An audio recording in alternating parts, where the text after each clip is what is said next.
I journeyed 12 hours to witness my grandson's birth. At the clinic, my son said, "Mother, my wife wants only her kin here." That night, in the sterile, flickering glow of a New York hospital, I learned a brutal truth. The most painful words aren't screamed in anger. No, they're whispered with icy indifference, right in front of strangers, and they can shatter your entire world. My own son, the boy I raised, stood just steps away, his eyes avoiding mine as he uttered the words that broke my heart. "Mom, Valerie just wants her immediate family here. Please don't push. She's never liked you." My son, Daniel.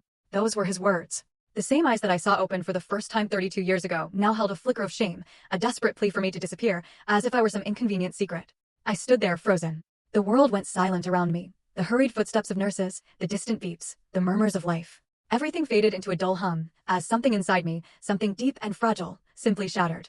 Just hours before, I'd spent 12 agonizing hours on a long-distance bus, the hard seat digging into my back, the air thick with stale oil and old food. For 12 hours, I stared out that fogged window, watching towns and mountains blur, every mile bringing me closer to the moment I'd finally meet my grandson.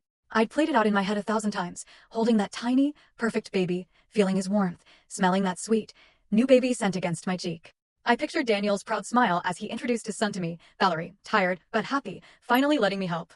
I imagined everything. Everything, that is, except this. Never did I think my son would look at me like a stranger, like a problem to be managed, a burden to be removed. Then, the most beautiful sound in the world echoed from behind a closed door, my grandson's first cry. And I stood outside, a silent outsider, forbidden. I remembered all the nights Daniel cried as a baby, how I carried him till dawn, pacing barefoot across cold floors, humming made-up lullabies, promising him everything would be okay. His father slept soundly, but I held that child until his cries turned to soft, steady breaths.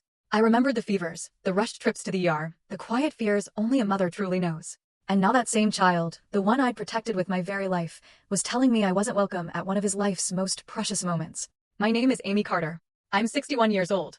I grew up in Nashville, learning to bake apple pies from my mother, absorbing her lessons about life and love. I married Robert at 22, a kind, quiet man with the warmest heart. Daniel arrived when I was 29, and from that moment, my entire world revolved around him.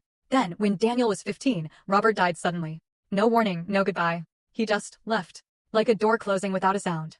It was just the two of us then, me and my son, trying to survive. I sold our small shop, took any job I could find. Nights were spent cleaning dental offices, my hands reeking of disinfectant.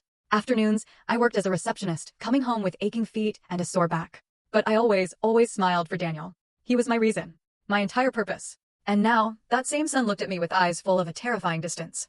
I stayed silent. Not because I had nothing to say, I had so much to scream. I wanted to remind him of the 12 hours I'd traveled, of every single sacrifice. I wanted to demand when he turned into this cold stranger.